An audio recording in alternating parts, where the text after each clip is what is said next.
2:50 a.m. call time, and I'm about to commandeer that cruise ship. I'll explain the job in a second, but as soon as we arrived, we went into this office and started filming an interview. It's 3 a.m. I had about 5 minutes to prep, no lighting, just using the office practicals, and I decided to place our subject, who was a pilot boat captain, with the walkie-talkies in the background and a map of the port right before we embark and go onto his ship.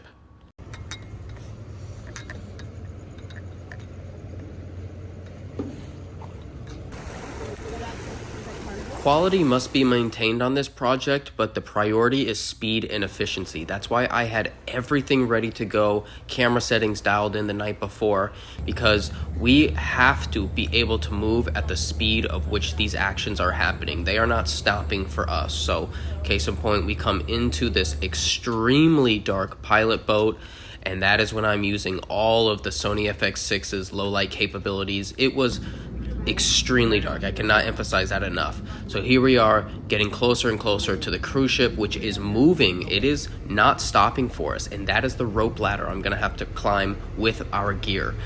This was explained to me beforehand, but it was a whole unique situation to do this. So we come aboard the ship, private entrance, we go through a fully functioning cruise ship. People are ending their vacation, and then we get into the bridge. This is the coolest part of this whole situation. So the pilot boat captain is coming on board this ship to actually temporarily take over the controls as the captain overwatches him pushing the boat into the harbor, spinning it 180 degrees, and then they are within centimeters of calculation to bring it up to the dock. It was crazy. I'm gonna connect that west gangway to 602, right?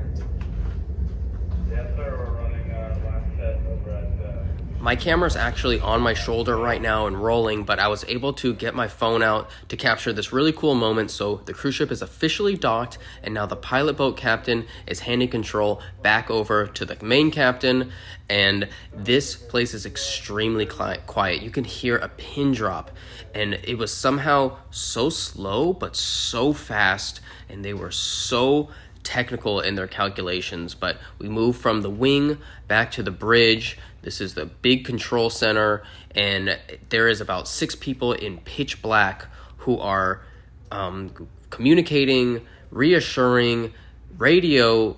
It's crazy, and I am filming everything. First light just happened. It's about 6 a.m. right now, and the light is starting to fill in, but that whole time was filmed on, I think, 204,000 ISO.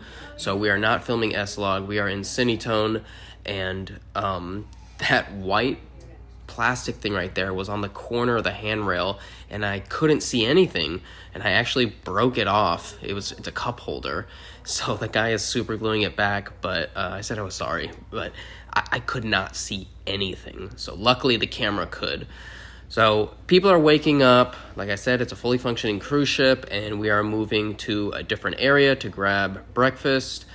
It's always nice when there is some meals provided, and I did make sure beforehand that there was food, because this is a 14-hour day, extremely long. You want to make sure that those certain things are always in place. So sun is fully up, and now we are scouting locations for the main interview with the captain. That first angle looked okay. This one, I need to be aware that the sun will change direction. So when we film in about 2 hours, the sun's going to be directly overhead. Right now we're getting some heavy spillage, and there's actually ND paper on all of the windows.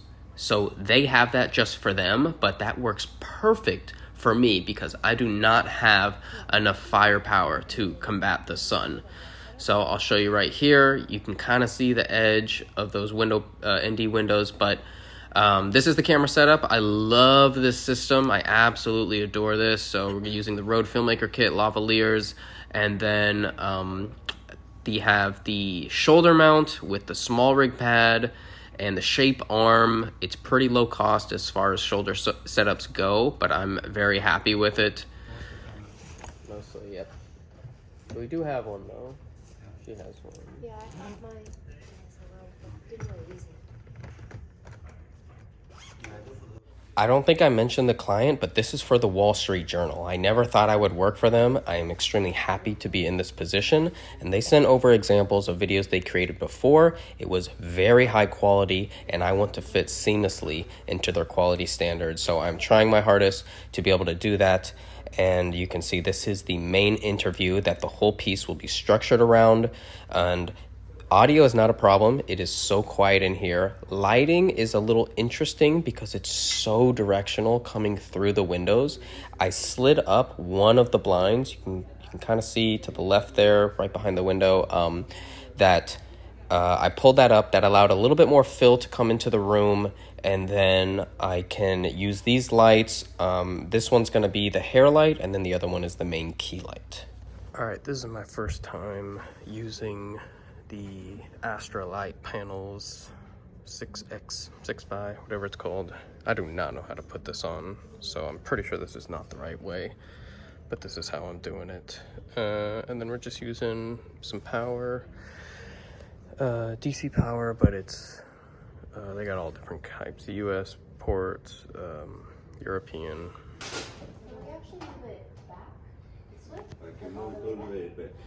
Dialing what is going to be in the composition, so we're actually moving that chair back because it was kind of behind the subject.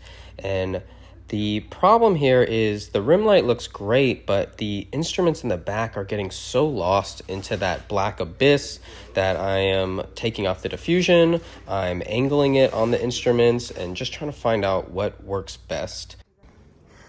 The captains use Zeiss for their glass.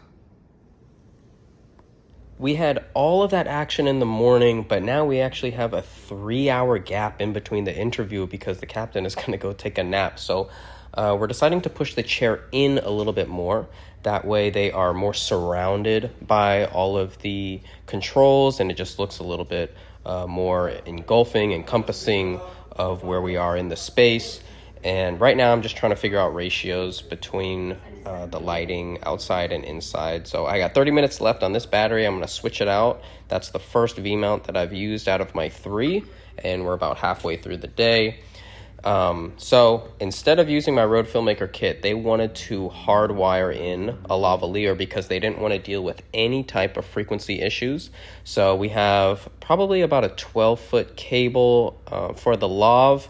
And I don't own this. They provided this along with the lights and a couple other things. So my gear list was pretty small. It all fit into my Shimoda bag besides the tripod, and I supplied them with the lighting stands so that they didn't have to bring it. And I just put that all in a flat rate. But this will go onto the captain, and then this is what the captain will see. So we have a little bit of silver bounce on his left side because the fall off is so harsh. And then the key light. And let's see what else here. Yes, I angled the light towards the controls in the back to brighten it up because he was really getting lost into that black cave. So now it looks a little bit more even, and the producer is happy with it. So you can see the light is now wrapping around the face with that bounce, and those windows are not blown out. They are very close, but there is still detail in them.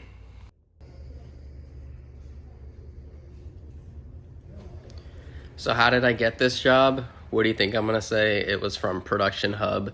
There are these marketing firms, these publications, and they use Production Hub to find local crew. That is the only reason I was selected, because my profile looked like it could do exactly what they wanted. I cannot stress that enough. You should be on Production Hub if this is what you are trying to do. So finally, Captain comes back in, and I'm very happy with the interview setup. Producer is happy. She is asking questions to my left. Eyeline is going across the frame using that beautiful Sony autofocus. I love that I can just tap that on. A lot of people wonder if I have tap focus on my Small HD 502. I do not.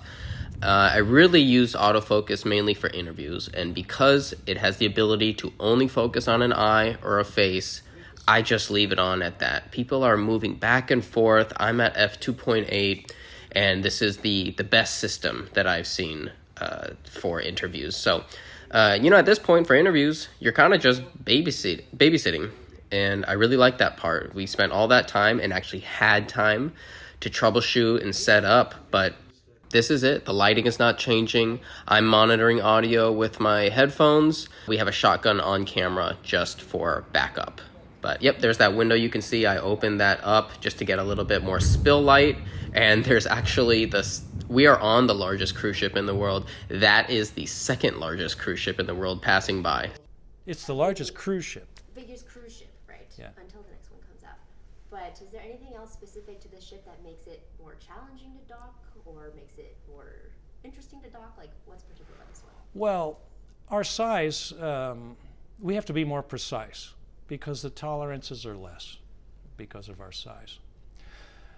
Cruise ships in general have a lot of sail area. This is just a really cool job that I did not think I had access to. I believed I had the skills for, but to actually be in here and doing it and making everybody happy with what is being recorded is a very good feeling. So I take the camera off the sticks. This is not the best system that I have for switching to shoulder, but it's what we are doing right now.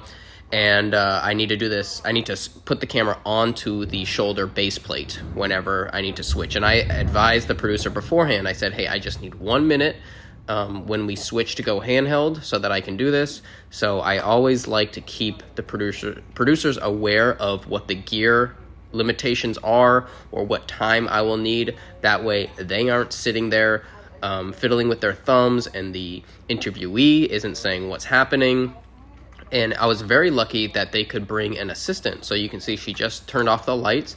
She is actually going to pack them all up away, which was very nice to have because they didn't ask me anything about bringing an assistant. So she is a reporter for them who also has technical expertise under her belt. And we are all doing this together as a team. The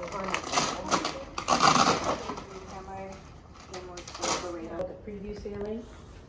When a ship repositions, sometimes Couldn't have scheduled it any better. As soon as we get the last shot, it starts pouring like a crazy Florida summer storm. So this storm actually engulfed all around us, and we kind of had to run through the cruise ship to get out. We are getting extremely wet. Luckily, my Shimoda bag is water resistant. I definitely would not call it waterproof, but I feel okay with it. Florida is wild. Just got drenched. Luckily that Shimoda bag's holding up. I don't know if you can hear the thunder, but that's a job finished.